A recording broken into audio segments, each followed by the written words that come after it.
All right, so we are going to go ahead and get started.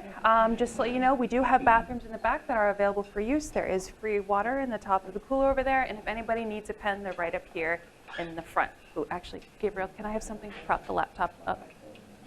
For the laptop, for the fan, so that it's not right again. Thank you. Okay, so we're actually going to be doing a split talk today. My name is Colleen Donovan. I am a clinical nutritionist here. I'm going to be handling the first half of the talk. And then Marty Donovan, our nutritional pharmacist, will be handling the second half of the talk. So today we are going over healthy eating for life. Basically, how to easily keep going beyond the new year, how to establish healthy habits that will help you to lose weight, maintain weight loss without resorting to crash dieting. You turned it off on me. There we go.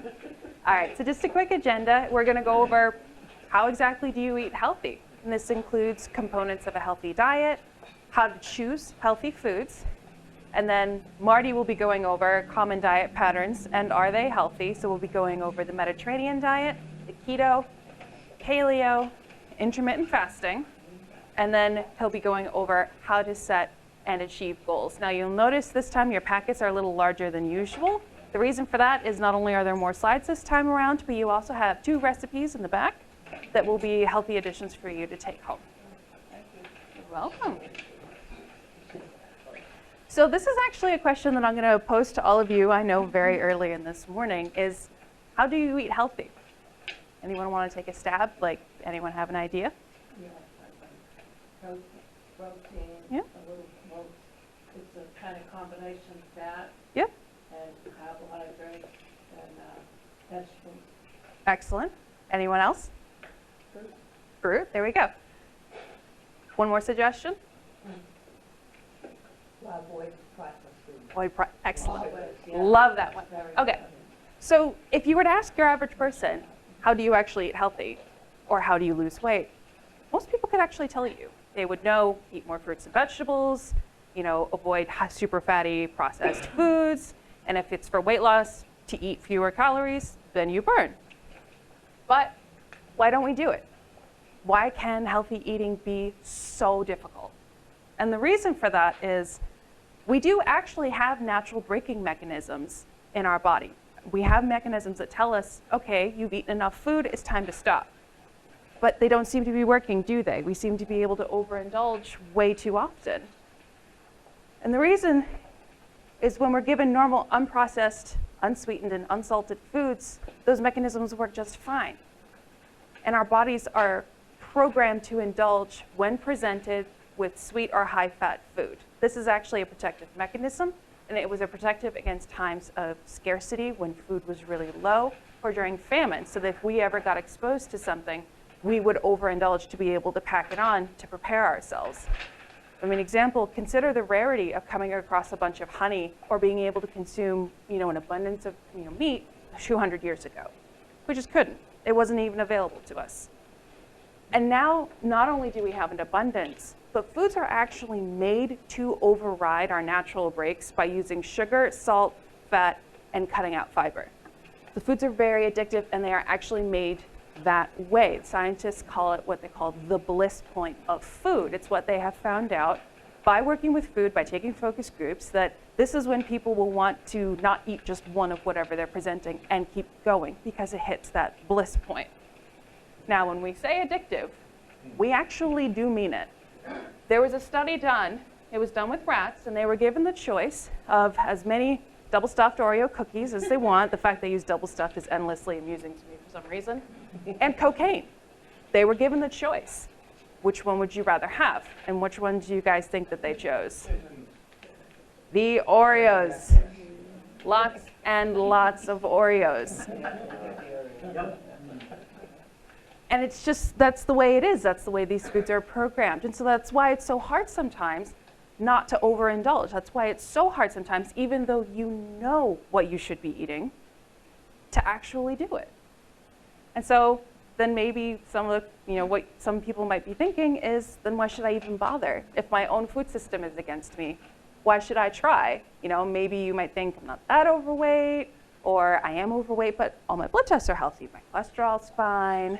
I feel fine, or I can eat whatever I want and not gain a lot of weight. But the fact of the matter is that obesity can be a silent killer, and it really can sneak up on you.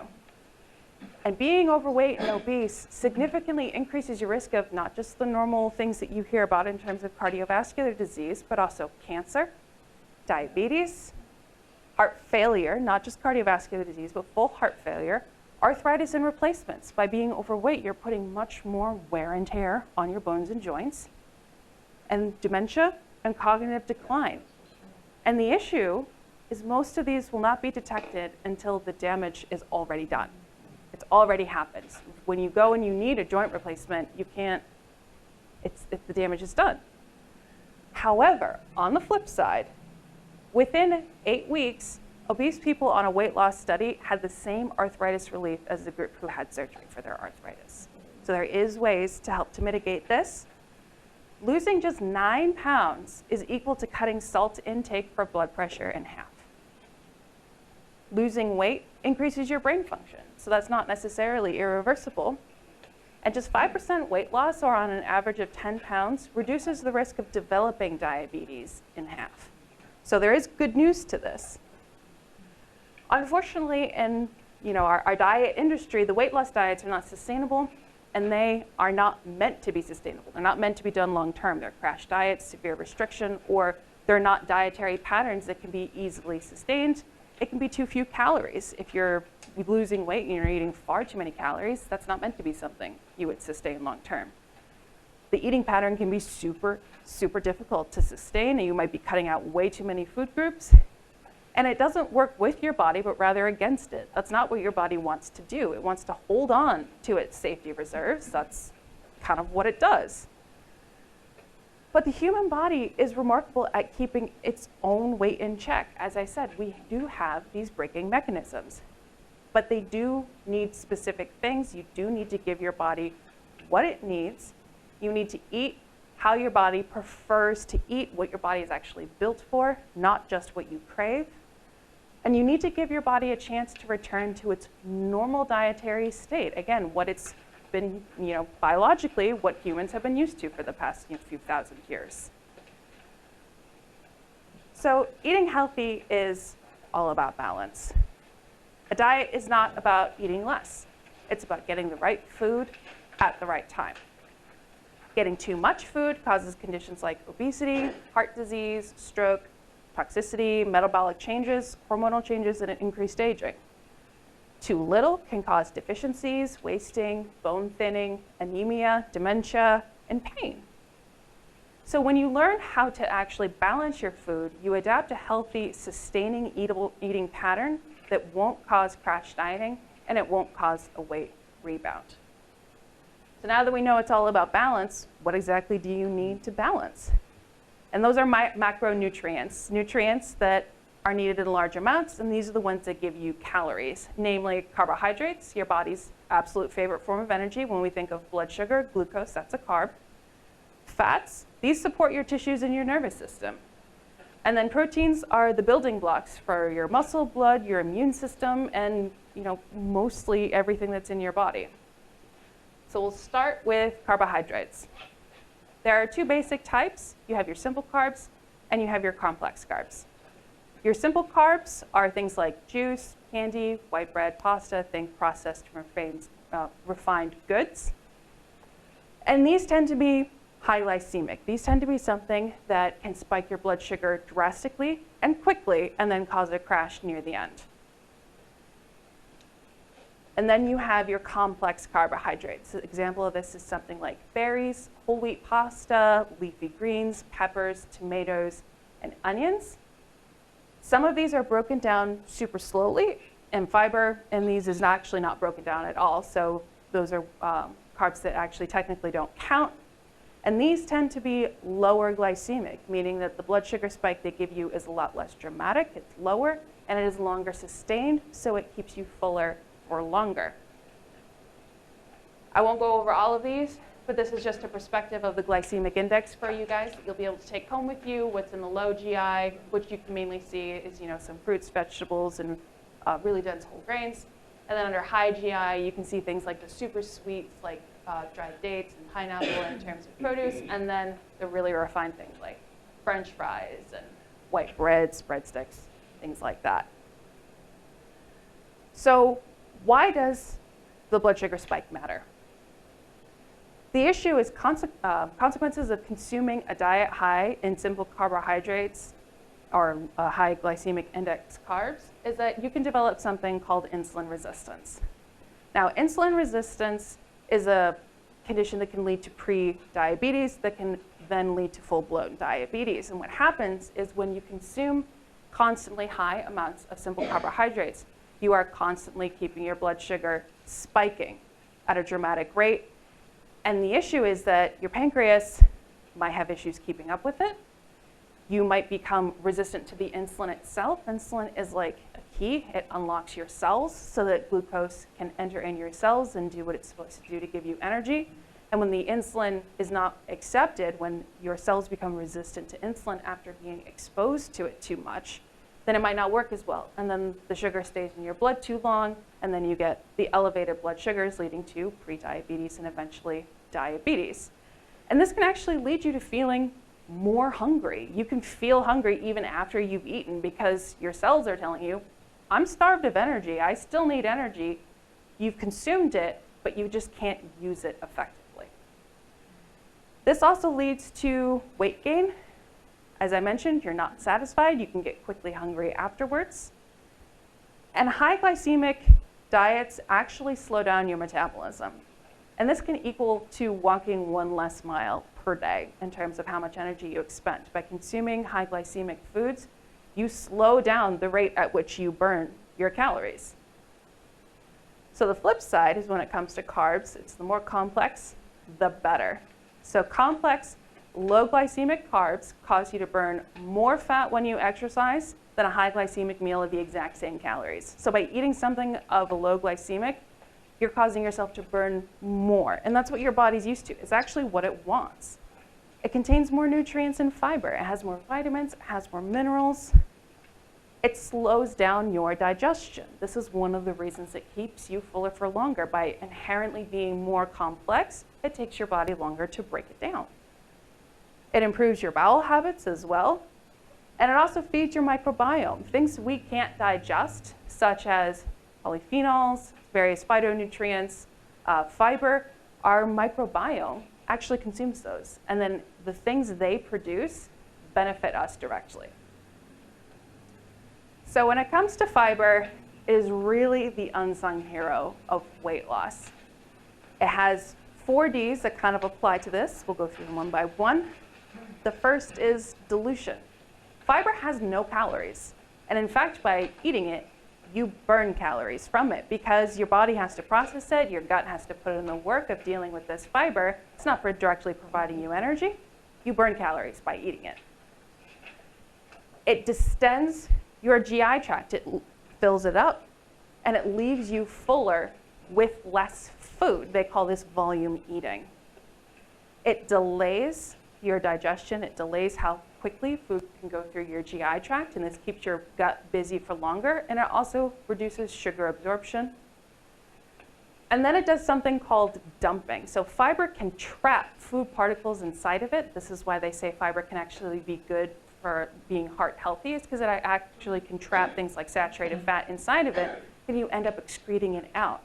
But part of our body has a natural mechanism that when your lower GI senses that there is saturated fat or other food substances caught inside the fiber, it goes, oh, we've actually eaten enough. We're sensing food all the way down here. You're full now. And it helps to turn off your hunger mechanisms and help you to feel full. So just to give an example from some studies, encouraging one group to increase their fiber to 30 grams daily, which is a little more than the recommended amount for women, but actually less than the recommended amount for men, had as much health benefit as the group that was counseled on calorie counting and complicated healthy diets. They followed the American Health Association dietary guidelines, which was X amount of fruits and vegetables per day, X amount of fiber per day, various things, watch your protein, watch this, watch that. And the group that was just told to increase their fiber intake had just as much health benefit as the group that was counseled on a really complicated diet. And then in another study, a daily half cup of black beans for 2 years is associated with a 25% decrease in central adiposity.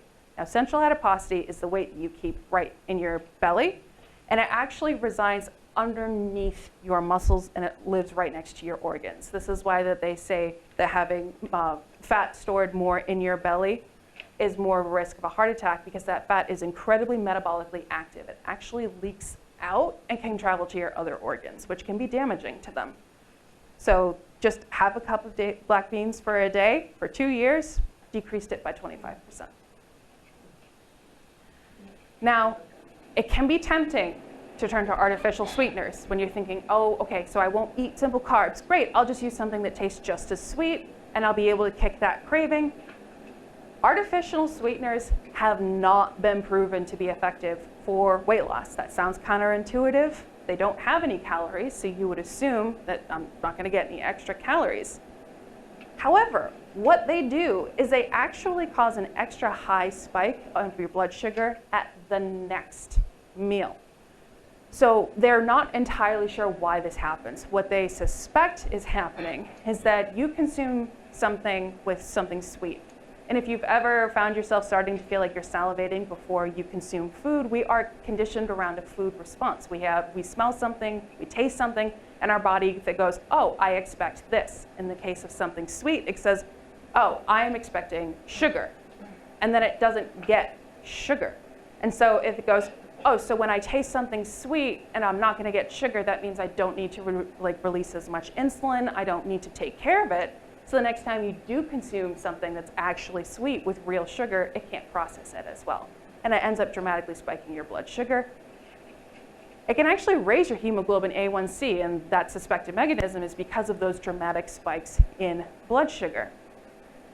It can also harm your gut bacteria. Your gut bacteria are really king when it comes to maintaining your weight, keeping healthy, keeping your gut healthy, and artificial sweeteners can harm that. I had mentioned that they like to consume what we cannot digest. Artificial sweeteners fall in that category, and it seems to basically kill them off. So it's really not a good thing for your gut. It can sabotage your weight loss. Part of eating healthy and adjusting your diet and learning how to give your body what it needs is adjusting your taste. And if you continue to train yourself to be accustomed to super sweet foods, then it can be that much harder to abstain from actually sugar-sweetened foods. And studies have shown this repeatedly. They show that swapping out artificially sweetened beverages for water, so you would think calorie for calorie, there's no calories in there. This causes 15% more weight loss over 6 months. They shouldn't cause that if it was true, like no calories, no effect, but they do cause an effect. As I said, they increase your desire for sugary foods. They can increase your risk of leaky gut. Because they're harming your gut bacteria, they can in turn harm your gut itself. They can harm your intestinal barrier, and that's just not a good thing in any sense. And some can even cause nerve damage. So what you want to avoid is the artificial sweeteners, which are aspartame, sucralose, and saccharin. They might go by other names such as sweet and low, but if you look at the ingredients, you will see those. And then a healthy alternative is stevia, which is not an artificial sweetener. So if you didn't pay attention to absolutely anything I said during this time, I just want you to take home this. There are 2 types of carbs, simple and complex. Simple tends to be high glycemic, complex tends to be low. Low glycemic helps you lose weight and prevent insulin resistance. You want to consume more complex carbs and fiber than simple carbs. And fiber will help you lose weight, stay full, maintain your gut health, and do not turn to artificial sweeteners. So now that I've just taught you all of this fun stuff about carbs, I'm going to give you guys a little test. Very early this morning. Which one do you think is a healthier source of carbs? They're both pasta. The one on the right, excellent. I was worried that some people might get tricked off by the 100% organic gluten-free pasta, but you guys are 100% correct, the one on the right. Calorie for calorie, for serving, it's actually lower, it has way more fiber, and lower amounts of carbohydrates. So yes, that is absolutely the better option.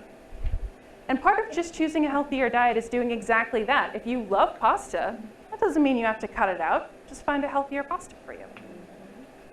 All right, so let's move on to fats. So fats have gotten a really bad reputation. We've all heard about the low-fat craze, but fat is actually really good for you. It helps you absorb vitamins. There are certain vitamins that are called fat-soluble, and you cannot absorb them without consuming fat along with them. They keep your membranes healthy. All your cellular membranes are made of fat. They help you feel full, and they protect your nerves. But some fats are healthier than others. So first we have what are called unsaturated fats. Some people just call these good fats. These are usually liquid at room temperature. Think of things like olive oil, flax oil, fish oil, and these lower your risk of heart disease. They tend to be more anti-inflammatory as well. Saturated fats, which are sometimes called bad fats, if overconsumed, now note that if overconsumed, you can still consume some in a healthy diet. And in fact, a healthy diet includes saturated fats. But when you eat too much, they do increase your risk of heart disease. And these are something that's usually solid at room temperature. Think like butter and animal fat. And then there's trans fats. Now, trans fats are banned. I believe they were banned by the FDA in 2018, but they did have a phase-out time that got delayed when COVID occurred, companies to be able to remove them completely, so you might occasionally still see them. They do have to be labeled. These are never healthy for you. They are also known as partially hydrogenated oils. These are artificial. They're made in the lab. There's very little that actually occurs naturally in your food. So one of the things to keep in mind when consuming fats is that they are ready-made for storage. If you think about your own body fat, you're consuming something that's already in that mode to be stored. It's already a fat. And calorie for calorie, fats cause more weight gain than carbs and proteins. So they actually did a prison experiment. This can be considered ethical today due to the various guidelines. But it took 140,000 excess calories for a normal diet for men in a prison to gain 30 pounds. When they put them on a high-fat diet, it only took 40,000 calories. So we put it away much better and more efficiently than we do from carbs and proteins. And the reason is that, as I said, it's already fat. When we convert sugar or carbs and protein into fat, it takes a lot more energy for us to be able to do that. It has to go through a lot of process for us to convert that into fat, whereas fat is just ready to plug and play, basically. On a high-fat diet, only 45% of the fat is burnt. The rest is packed. And then fats also have the highest calorie count of all the nutrients. Fats have 9 calories per gram when compared to carbohydrates and protein, which is 4 calories per gram. So it has more than double. And it makes it easy to overeat without feeling like you're overeating. So when it comes to fats with saturated versus unsaturated, going a little bit further into this, excess saturated fats can cause inflammation in the area of the brain that is responsible for regulating your appetite. It can cause resistance to feeling full. They actually call this leptin resistance. Leptin is a hormone that your body produces in order to help you feel full. It's triggered by fat. When you overconsume saturated fats, it goes on overdrive, just like insulin resistance. Your body gets less attuned to it because it's flooded with it all the time. And then it can actually lead to that area of inflammation in the brain. So it can make you feel like you're not completely full even when you have eaten a full meal. They do cause more weight gain than unsaturated fats. And too much can contribute to high cholesterol, and it can also play into insulin resistance and heart disease. Now, when it comes to unsaturated fats, there are really two that are kind of king. You have your omega-3s, which we think of with fish oil. We also have omega-6. These are something that you have to consume in your diet. We cannot make them. Certain things we can make, like certain proteins. Carbs we can make our own sugar. We cannot make these. You have to eat them. But they have to be in a proper balance. When properly balanced, they are anti-inflammatory, especially the omega-3 fatty acids. They cause less weight gain and even weight loss. So it's really important to ensure that you're getting them in about a 1-to-1 ratio. If you're consuming too much of omega-6s, which you can see in some of the more refined seed oils, that can lead to more inflammation because, again, it's out of balance. It's really all about balance when it comes to eating. It's not about avoiding necessarily, but just making sure you're getting the right amounts at the right time. So how do you balance them? You want to increase your unsaturated fats. This would include foods like avocados, fatty fish, nuts, olives, and certain vegetable oils, including olive oil and avocado oil. And then you want to decrease saturated fats, which would include things like cheeses, red meats, butter, animal fats. And as I said before, a healthy diet does include both of these things. You don't need to cut out saturated fats, but an easy way to think about balancing it is to eat 2 times more unsaturated fat than saturated. So take-home message for fats: they are more calorically dense and a lot easier to gain weight on. There's 3 types of fat, which are unsaturated, which are healthy, anti-inflammatory, they help you lose weight. Saturated, which promote weight gain, and you really should eat in moderation. And then trans fats, which you should just never consume. So let's try again. Let's do another practice. Which one do you guys think is more healthy?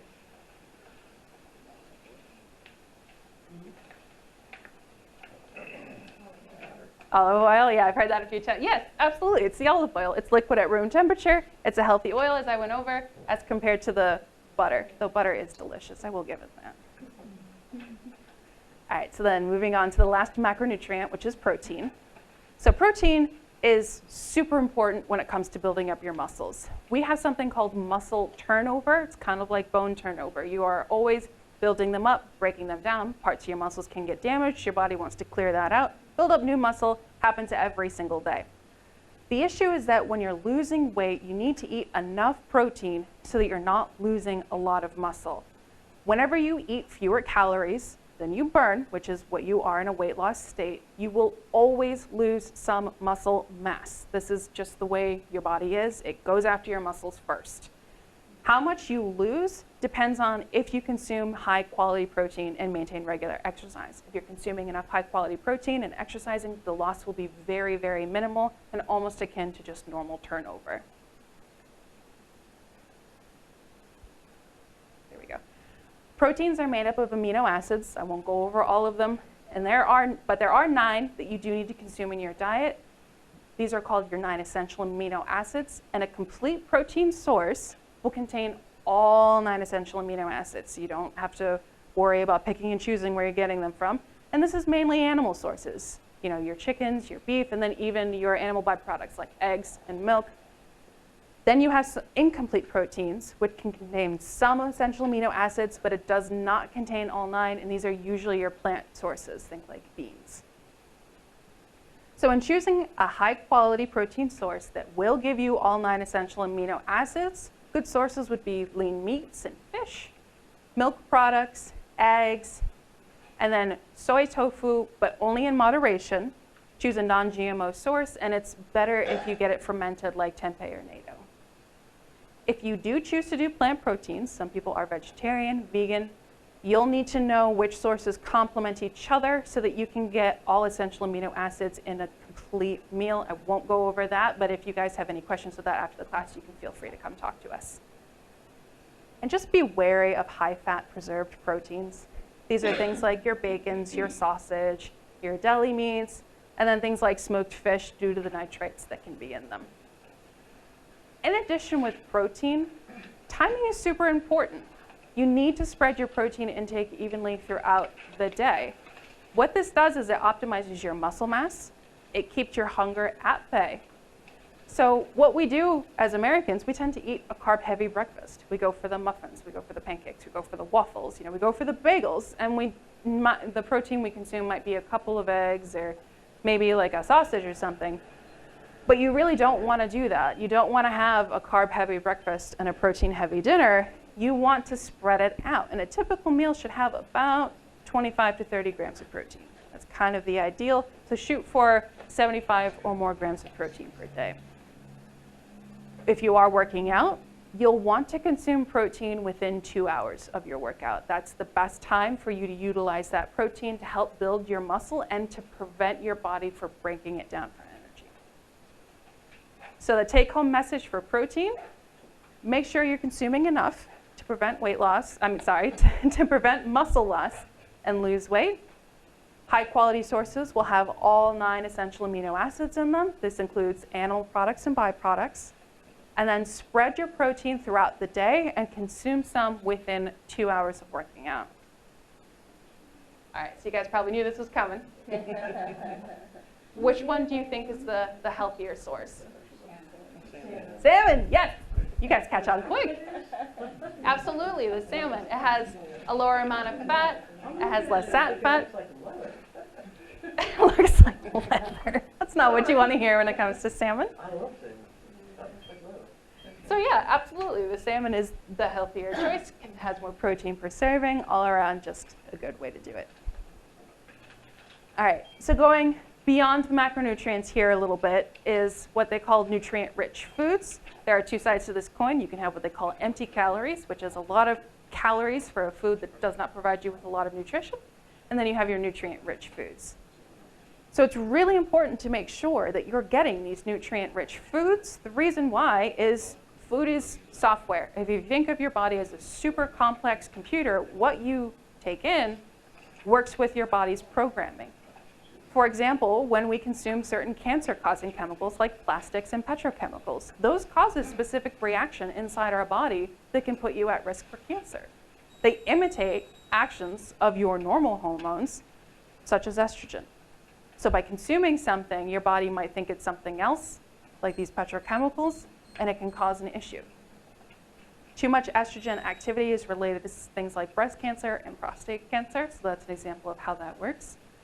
But in terms of good things to get is super bright colors in your foods. The bright colors are the result of what they call phytonutrients, which is just, plant nutrients. And they're responsible for the reds of tomatoes, the purples of grapes, your leafy greens, and these can block the genes that can cause cancer. Your genetics can actually be turned on and off, and these can block those. They can turn those genes off. And that's why eating real unprocessed foods, or eating from the colors of the rainbow, as they call it, is very health promoting. All right, so putting them all together on a balanced plate, balancing your plate will give you more nutrients per meal. It will prevent spikes in blood sugar. It will keep you fuller for longer. And there are specific ratios that you'll want to abide by in order to balance. This is kind of more of a guideline, but it is a really good visual of how to do this. So what you want to do is have 3/4 of your plate carbohydrates, which is equal to about 45 grams. Now that does sound like a lot, but half of your plate is basically going to be more low glycemic. Your leafy greens, your low glycemic fruits and vegetables. And then you'll want to have 1/4 to be something more typical, say like your brown rice, your whole wheat pasta, things like that. And so you'll want to have an easy way to do it. If you look at the size of your fist, you'll want to have one fist that's low glycemic and another fist that's medium glycemic. And then you can have the size of about half a fist that's high glycemic. So it's just when you're scooping stuff out onto your plate, it's just an easy way to remember, roughly how much you want to be getting in. You'll want 1/4 of your plate to be lean protein, and which is equal to about a palm. And that'll give you about 4 ounces of protein, which is roughly 25 grams of protein. So there you go. That's the entire amount that you need for a meal. And then about 1 tablespoon of added fat. This can be olive oil when you're cooking.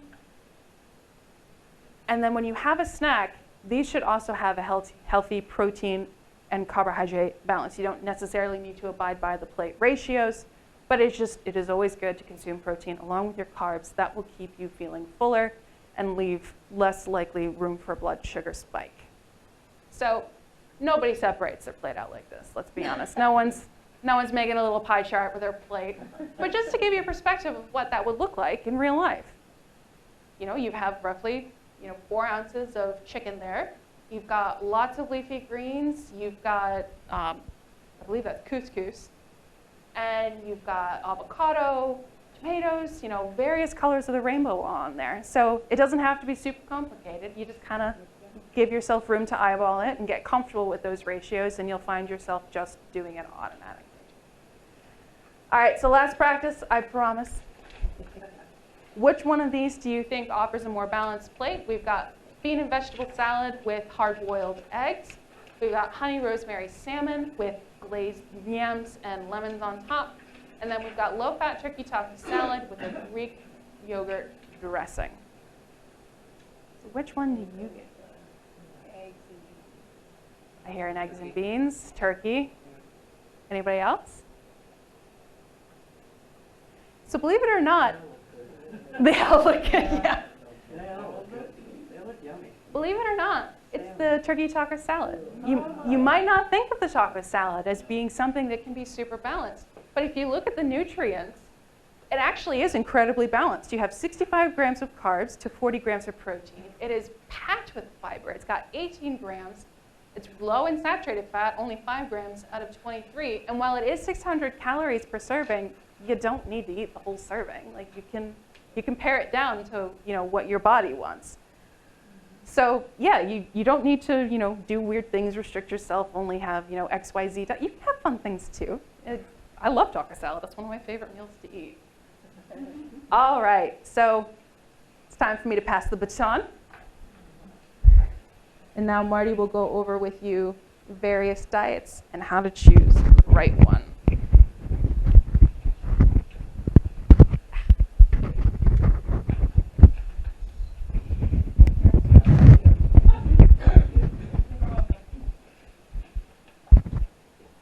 Okay, thank you, Colleen.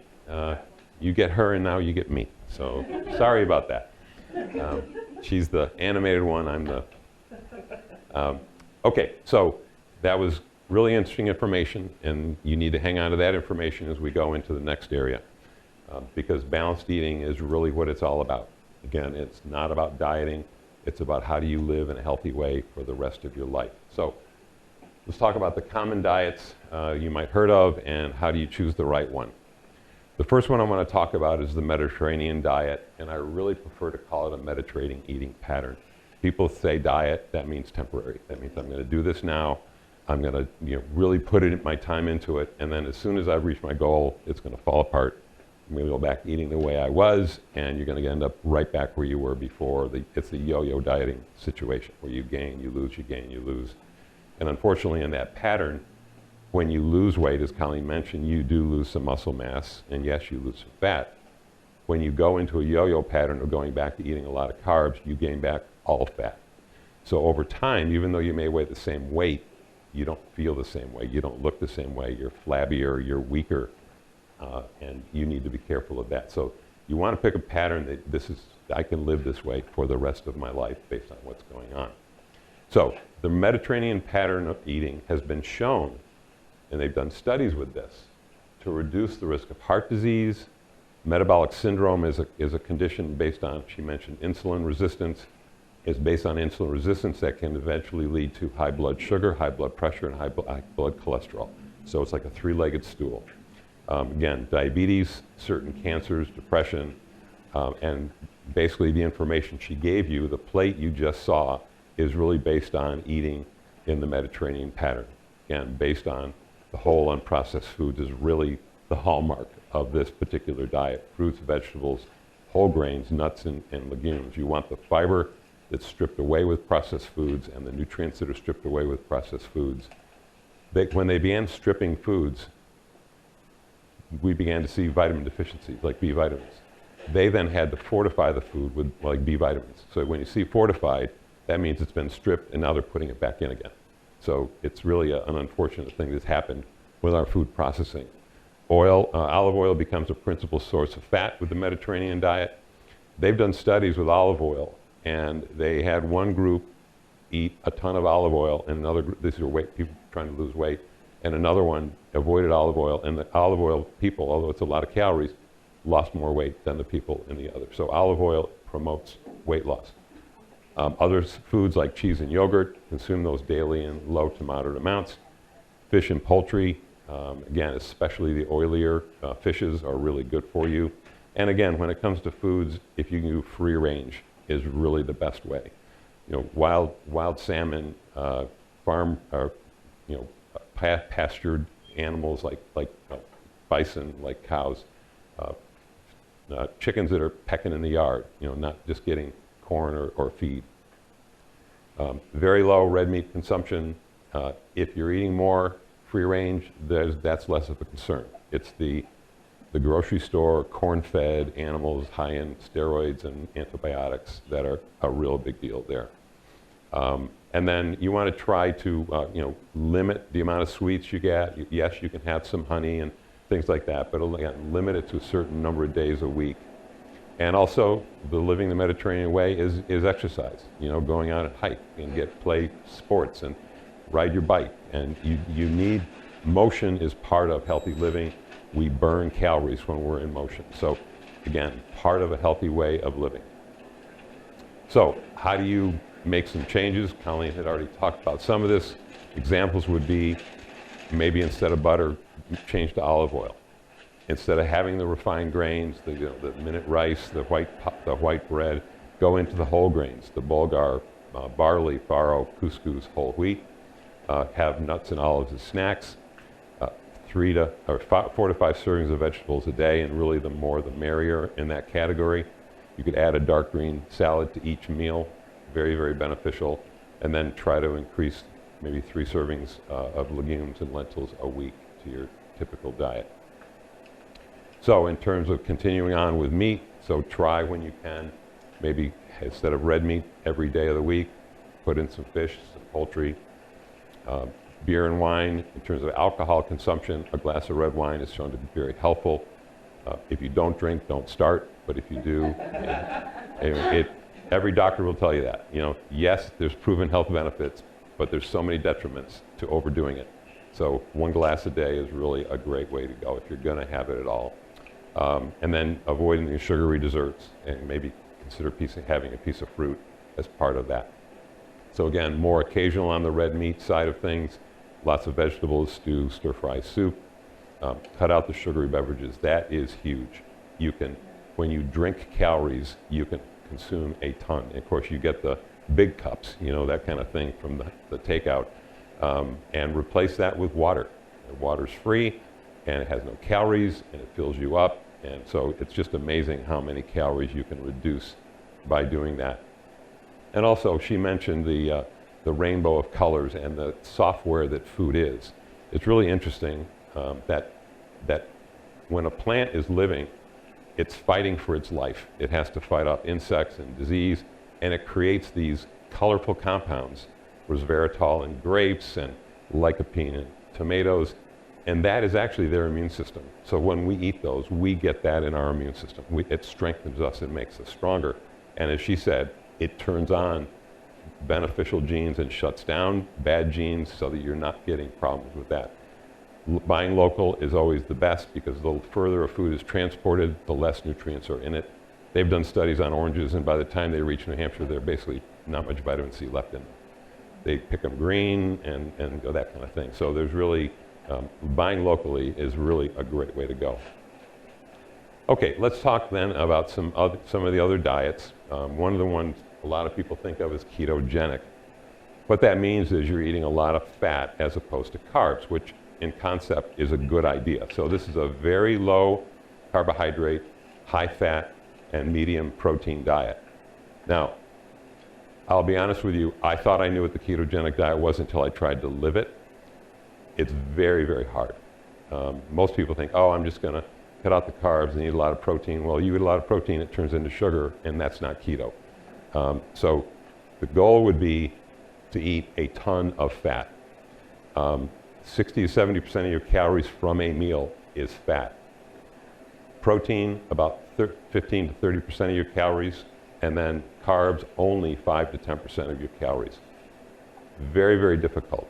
But what happens mechanically in our bodies is that our body is really designed to work on 2 energy sources. Glucose, which is what we mainly live on. Glucose turns into sugar, sugar turns into glucose, and then that fuels our body, our energy state. Well, if you're burning fat, you release something called ketone bodies, which become an energy packet, an energy source. So when you go into ketosis, your body relies on ketones from fat for energy. And when I did this, I used a ketone meter. I got into the zone where I'm supposed to be. My blood sugar was 70 during that time. And most people, oh, that's dangerous. No, that's where you are when you're not burning sugar. You're burning fat. So it does work, but I couldn't maintain it. It's just not possible. The uses for keto diets, for some people, yes, weight loss has been used, but studies indicate it really isn't much better than any other diet, and it is a lot of work. For some diabetics, uncontrolled diabetics, this can get insulin resistance under control very quickly because you're not consuming sugar. I wouldn't recommend it. I recommend the Mediterranean diet, and I'll get into that a little bit later, but it is a possible way of bringing uncontrolled blood sugar down very quickly. That should be done with the doctor's guidance. And then epilepsy and certain nervous system disorders, they found really dramatic improvement with a keto diet. So it's kind of interesting, and that those people then live on that. But it is difficult to maintain. You can't easily do it. It takes a lot of work. And if you then grab a muffin, you've just shut down ketosis in one bite. It's really amazing. Our body wants glucose. It'll burn ketones, but it really wants glucose. So it'll flip over right away, and then you got to get back into it again. And then there are some drawbacks because you're not eating a real balanced diet. A lot of the things that she mentioned in the low glycemic diet are not in this diet, even the moderate glycemic. So it does lack vitamins, minerals, and fiber. So it is a challenge to do that. And I think this would be one that should be done with a doctor's guidance. It's not a do-it-yourself situation. Next diet is the paleo diet, also called the Stone Age, the caveman, or the hunter-gatherer diet. This is based on the types of foods presumed to have been eaten by early humans during the Paleolithic era. This is based on evolutionary theory, which I believe is a theory in crisis. But that aside, that's what they believe, is that people were mainly hunter-gatherers at that time. They weren't cultivating the soil. They weren't shepherding animals. They were mainly just getting what was available. So it was hunter-gathering, consists mainly of meat, fish, vegetables, fruit, excluding dairy, grain products, and processed foods. So what do they eat? And these are all good: fruits, vegetables, nuts and seeds, eggs, lean meats, especially grass-fed, fish, especially the oily, and then fruits and nuts like olive oil, walnut oil, things like that. What to avoid? These would be all of the processed types of things that you then have to grow the food yourself. Grains, legumes, dairy products, refined and added sugars, added starch, added salt, starchy vegetables, and then highly processed foods. This also lacks certain nutrients. Again, milk, whole grains, legumes, and studies actually show that most of the benefit from this particular diet it's not by what you ate, it's what you didn't eat. You didn't eat the processed foods that are so detrimental to our good health. So in general, this is not one that I would recommend. Here's a chart that gives an idea of some of the benefits of using it. And as you can see, you look down the Mediterranean diet, and it's nutrient dense, it's got fiber, it helps with balancing blood sugar, helps to balance the carbs, fats, and proteins in your meals. It balances your saturated and unsaturated fats. It leaves you feeling satisfied, and it's easy to plan and do those meals. The other one, the SAD, is a standard American diet, which is sad. The high carbs, the high processed foods, and all that kind of stuff. And really, the only thing that does for you is it's easy to plan and easy to overeat. And then the keto and paleo have this, they help with blood sugar and help with helping you feel satisfied. So now let's talk about something a little different. Intermittent fasting. I think it's becoming kind of a buzzword. I don't know, has anybody been hearing about fasting, intermittent fasting? This is not a diet. You're not eating. So there's no diet involved in this. When you do eat, then you need to eat in a balanced way. But this is about what you do when you're not eating. How long do you go in order to eat again? Has anybody here done fasting? Okay. Has anybody ever had dinner? Anybody ever had dinner? Anybody ever have break fast? Everybody's fasted in this room. It's a 12-hour fast. You've gone from dinner to breakfast. That's the typical. Yes, you can snack in the evening, which is not good, but you've done a 12-hour fast. So intermittent fasting becomes longer than that. One of the cautions I'll just mention up front is there are certain people that should not do this without professional guidance. Anyone who has an eating disorder, anorexia, bulimia, should work with a doctor and maybe a psychiatrist to do this. If you're a diabetic on medications that lower your insulin, you don't want to do this without the doctor's guidance or professional help, because you can go into hypoglycemia and be in really serious condition. If you're pregnant, you don't want to do this. And if you have a lot of health problems, talk to your doctor before you do this. So it's very safe. It can be done very easily. I do that with all my clients, but it is something that it needs to be entered into. So essentially, you're having an elongated time between the eating. And you're doing that to control your hunger, your blood sugar, and it's really amazing what that does. So here's just one example of different fast feed cycles. So the 12-12 would be what I already mentioned. That's the typical American diet. 16-18 and 18-6 would be there's either 16 hours or 18 hours between meals. So it might be dinner at 6, breakfast at lunch at 12. So you skip the 6 a.m. breakfast, you have lunch at 12. You've gone 18 hours. And now your eating is within that 6-hour window between noon and 6. The advantage to that is that you're not raising your blood sugar. And with diabetics, especially, every time you raise blood sugar, you raise blood insulin, and that's where their problem is. Well, the longer you can go without raising your sugar and your insulin, the more your body will get out of insulin resistance and lose weight. And then the 24 would be if you just ate dinner every day. And that's actually a pattern that I followed for 3 years now. For some people, this will fit right into your normal rhythm. For me, it was a no-brainer for me to skip breakfast every day, and that's typically what I do. It's easy for me, grab a cup of coffee in the morning, and I'm on my way. It doesn't get in the way of anything. And if you think about it, if you're eating one less meal a day times 365, how many calories is that? Just one meal a day, less. Even if you do it 3 days a week, 2 days a week, 1 day a week, that's 52 meals you've skipped if you just do 1 day a week.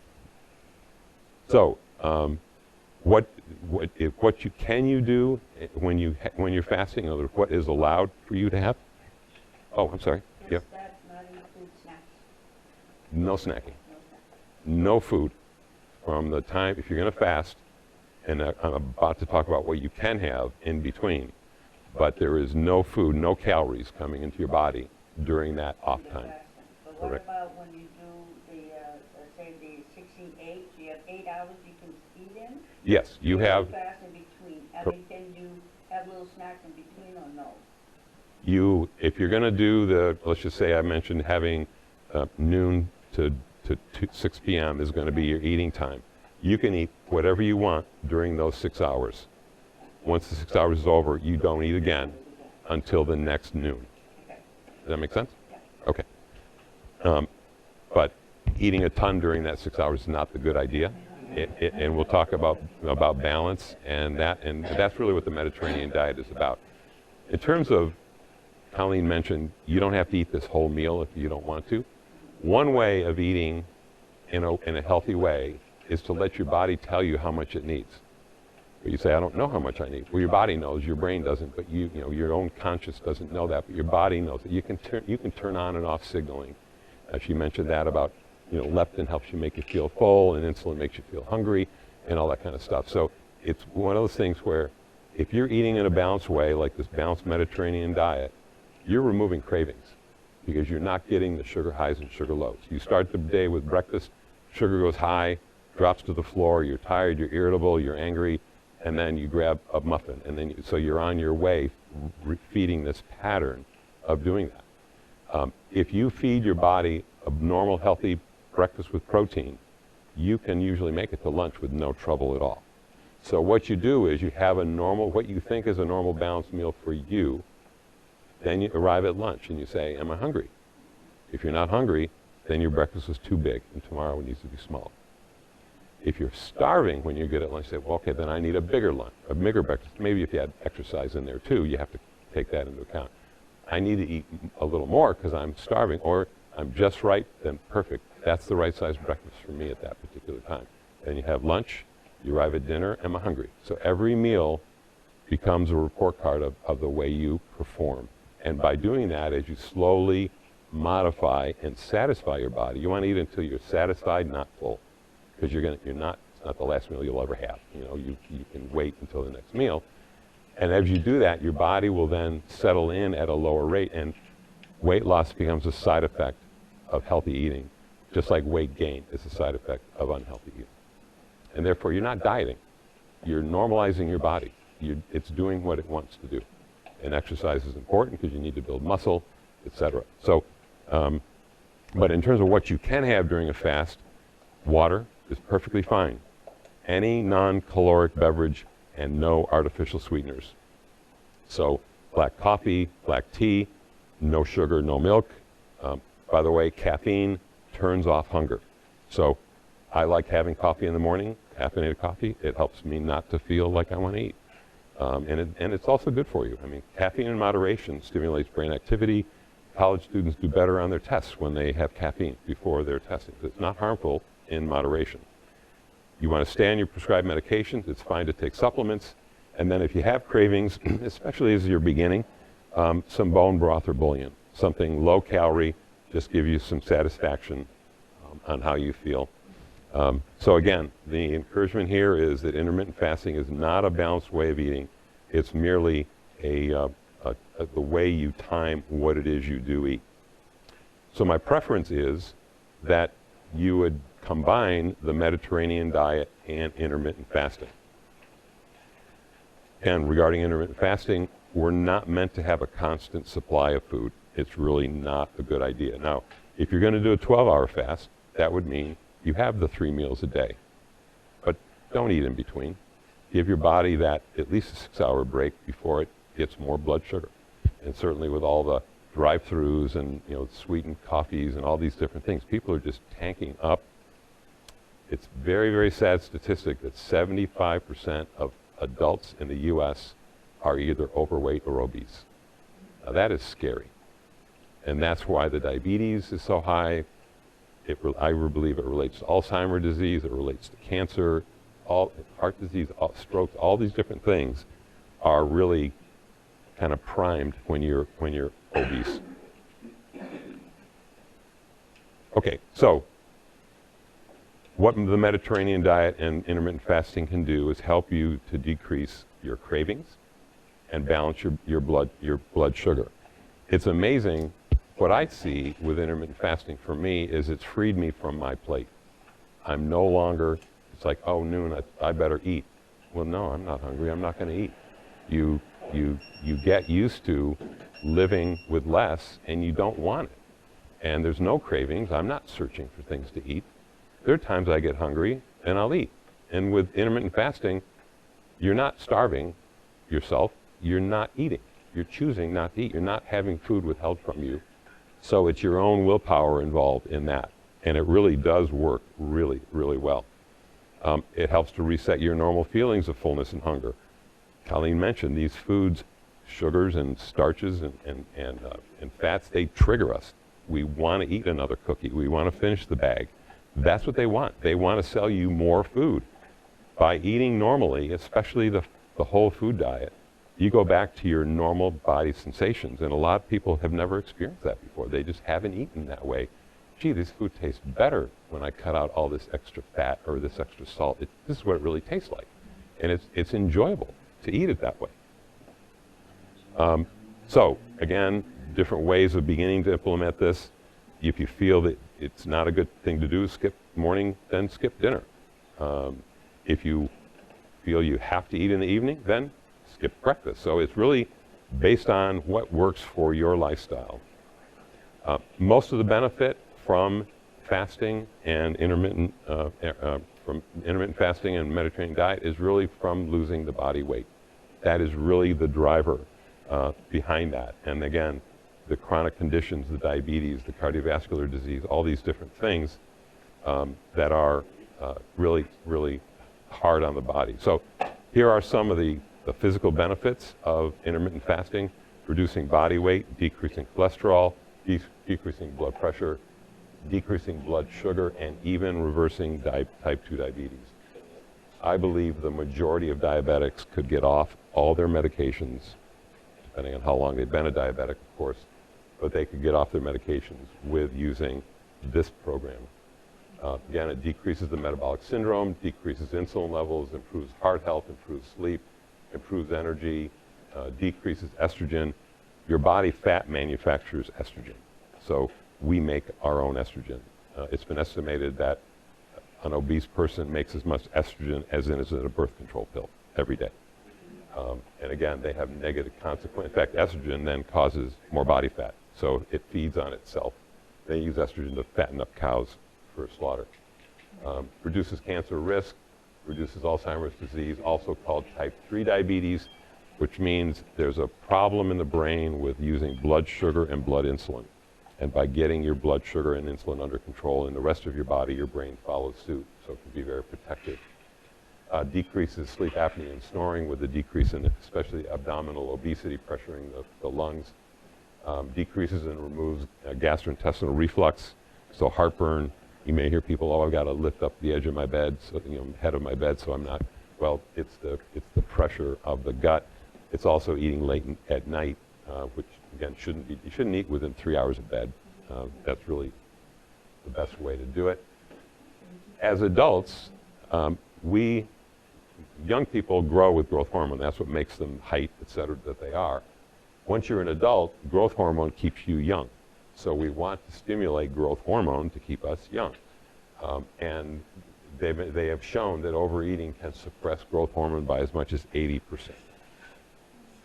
And then also it gives your digestive system a break. You're not processing, your pancreas is not releasing enzymes all the time, you're not releasing stomach acid, so your body's not putting as much energy in because you're missing a meal. So it's kind of like it's got a meal off, so to speak.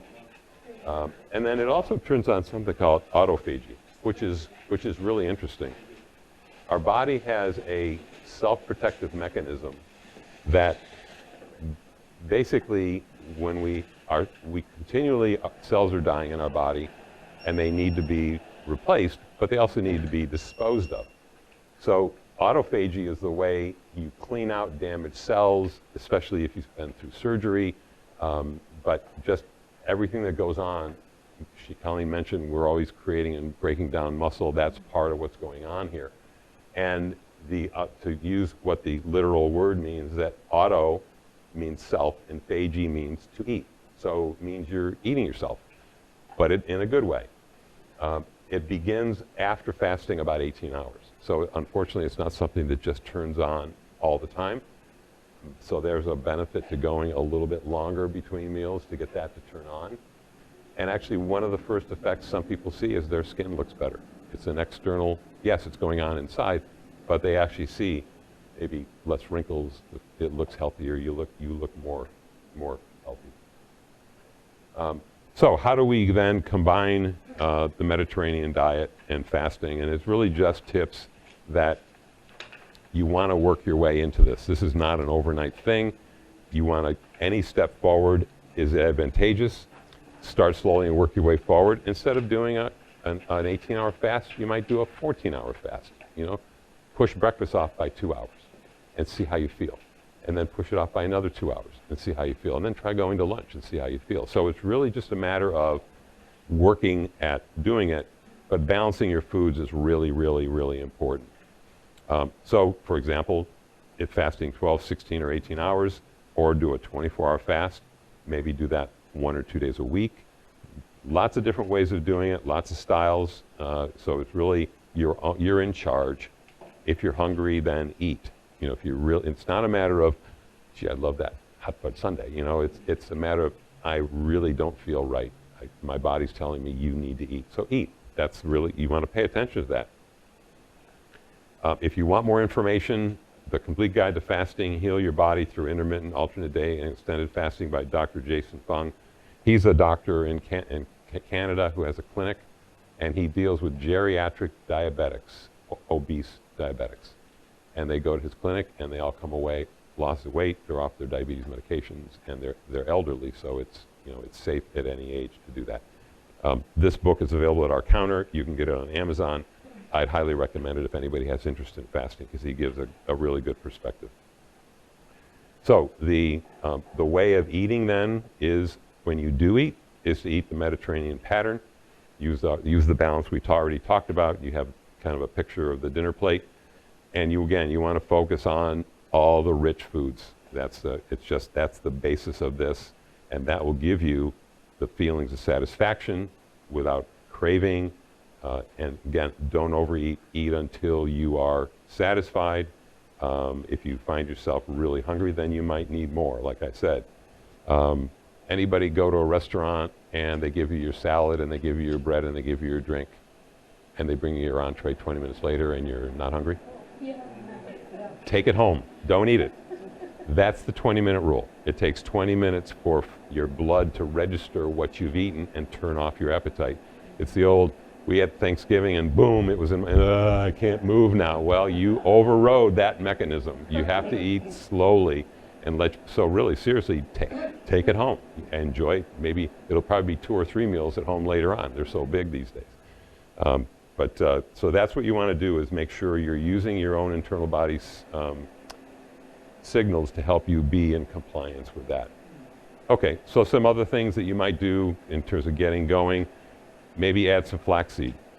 It increases weight loss. A way of using this to suppress appetite is to stir a tablespoon of flaxseed meal in 8 ounces of water. It won't dissolve, it makes like a snow globe kind of thing.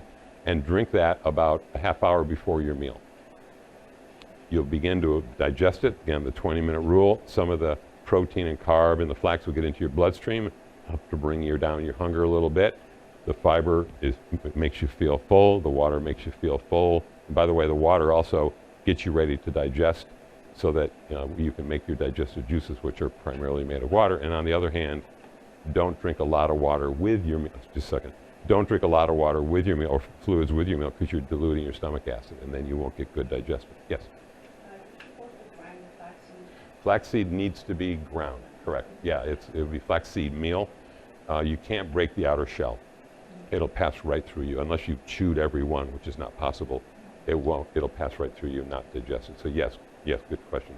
Digest that or grind that before you take it. Again, don't eat within 3 hours of bed. Bad for, again, digestion. You eat, go to bed, you're storing it all away as body fat. We should be eating to fuel our energy system. So biggest meals should be breakfast and lunch. If you're going to eat 3 meals, breakfast and lunch and a small dinner. And again, not within 3 hours of bed. Chewing food is part of the digestive system, breaking down particle size. You have saliva, and in your saliva are some enzymes that are beginning to the digestive process right in your mouth. And also, it just makes you feel more satisfied. So you're getting more benefit from the food you're eating instead of gulping it down. Dark green foods slow down and prevent fat absorption, so you can help reduce that. Green tea and unsweetened coffee boost your metabolism. They rev you up a little bit. And just remember that one cheat, so to speak, you need to jog a quarter of a mile longer just to pay for that Snickers bar. Okay, so in terms of, we talked before about our food source at risk. With all the processed food, you're losing all the good stuff. And unfortunately, with our grocery store foods, even the produce, a lot of them are factory farmed. They're not repleting the soil. They're not putting in the nutrients that we draw from the soil into the plant that we then get into our bodies. And so therefore, our foods can be deficient. So if you're eating, again, I mentioned eating local, if you can do organic, that's really the best way. But in general, we tend to be deficient. So I recommend 4 basic supplements that everybody take just because they cover a lot of bases, but especially when you're fasting. A good multivitamin. It just provides, again, the basic vitamins that our bodies need. Vitamin D3 is critical for a lot of things, immune system and muscle strength and bones and things like that. The omega-3s we've already talked about. If you're having a salmon one day, then you don't need a supplement. But on a day you don't, then it would be a good idea to take one. And then a good probiotic. Your good bacteria are part of your digestive system. They're part of your detox system, part of your immune system. So they have a really huge role in good health. And when it comes to fasting, you're taking in a little less fiber. And in terms of healthy bowel habit, or the probiotics can sometimes double the volume of stool you make just by the life and death of the bacteria themselves. So they can help to bulk your stool. So in terms of, you want to get going, so let's look at how do we assess and wherever we want to go. The first step is to figure out how much weight do you need to lose. What is your goal to get there? And I'll kind of warn you, it's not where you were when you're 18 years old. Okay, that's not going to work. So using these mechanisms, you can try to determine where you should be now as you age. So one would be to check your BMI. You can Google BMI calculator, and it will ask for your height and your weight. So it's not gender, it's not age, it's just height and weight. And then it will tell you where you fall.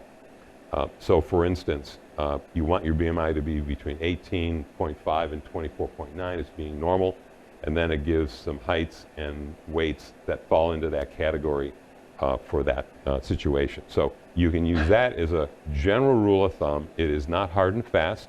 It's especially not accurate with anybody who is heavily muscled, because muscle is heavy, and it will make you, like Arnold Schwarzenegger would look obese on this when he's very lean. Not anymore, but used to be. So you can use this as one general rule of thumb as to where you fall. And you see the range is like, say 5'4", it's 110 to 144. There's a pretty wide range there for what and how you feel in your own body. You want to weigh yourself regularly. That would be the way to get the BMI, but you can also do that ongoing. Weigh yourself kind of maybe whatever you choose once a week, but do it under the same circumstances, say in the morning with no clothes before you've eaten anything. So you're doing it the same way every single time. Another measurement is you check your waist size. Measure your waist at the thinnest part of the waist between the top of the hip bones and the lowest rib. For men, we want that number to be lower than 40 inches, and for women, less than 35 inches. And the other thing you can look at is called a waist-hip ratio, and that's where you compare your waist to your hips.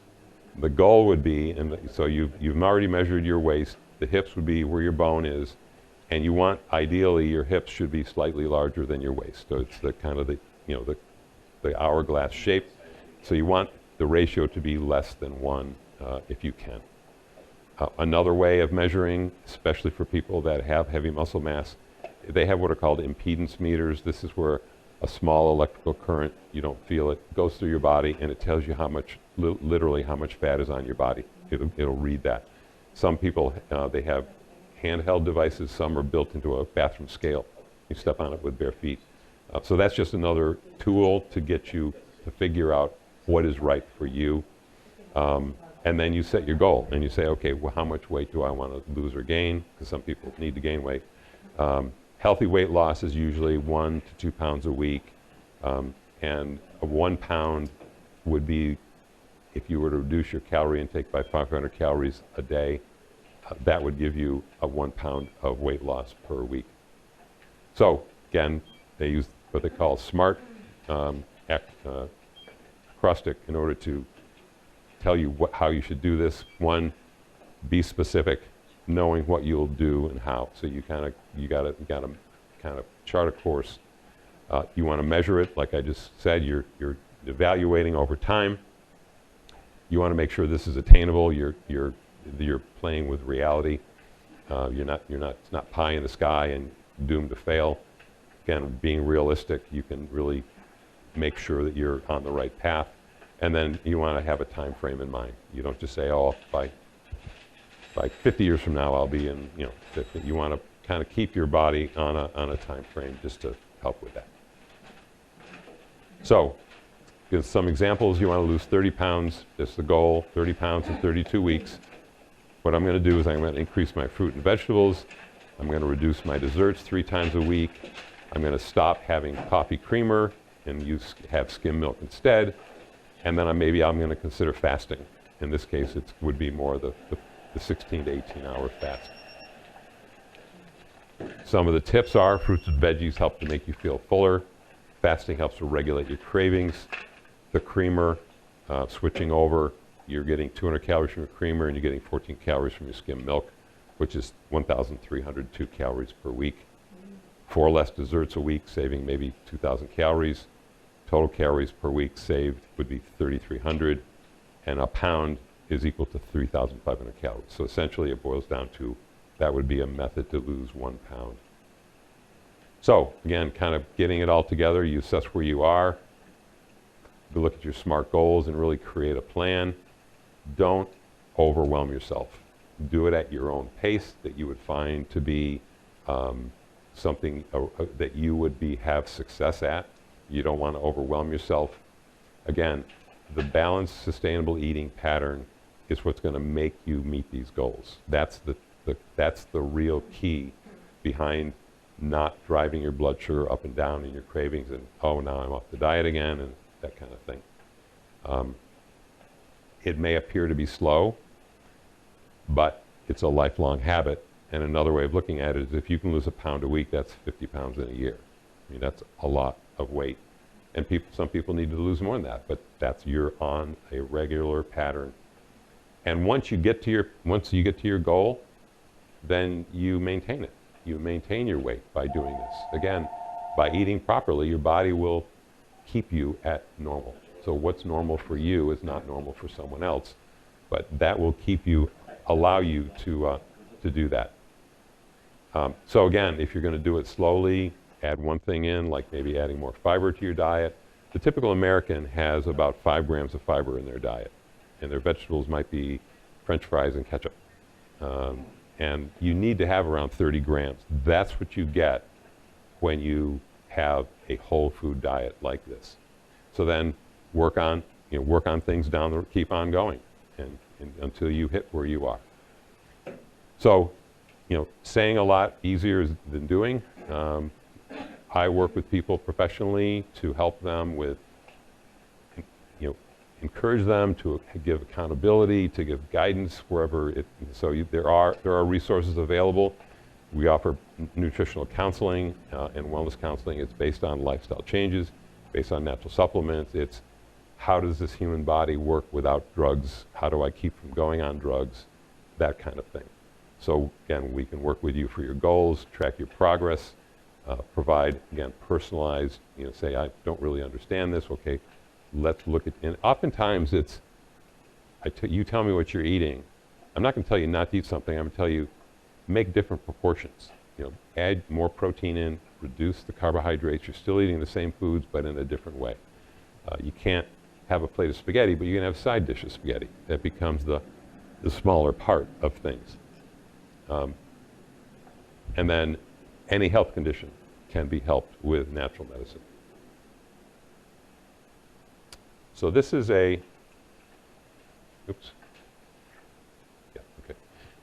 this is a testimonial by a lady who gave permission to use her name. She came to me because she was vaccine damaged. So she says, I met Marty on a professional level after having a bad reaction to COVID vaccine. I also have other chronic issues, diabetes, cholesterol, which are genetic for me, and weight gain. And with Marty's knowledge, I've been able to regain my life back, lower my cholesterol and my triglycerides, along with losing 23 pounds in a 2-month span. This is a lot of work, but if you're diligent, you'll be able to do it and get the same results. I feel 100% better, my energy level's up. I'm also off 3 prescribed medications. I think of this as being my journey to the new me, which is really a great way of looking at this. And then this is just when we meet with people, we use a follow-up system of symptom change evaluation over time. And from September 5th to October 20th, she had a 66% improvement in her health. So anyway, those are available. There's a brochure in your packet that talks about my consultation practice. The other brochure, which says the basic 4, that talks about the supplements that I mentioned that I think everybody should be on, but especially if you're going to do fasting. And then next talk we have is Saturday, February 11th, and it's going to be on healthy bones. So it deals with bone thinning issues, things like that. And you have a sheet on that as well in your thing, and there's QR code for signing up. Yes, the fact that your body self-cleans, that's part of what happens. That's why it goes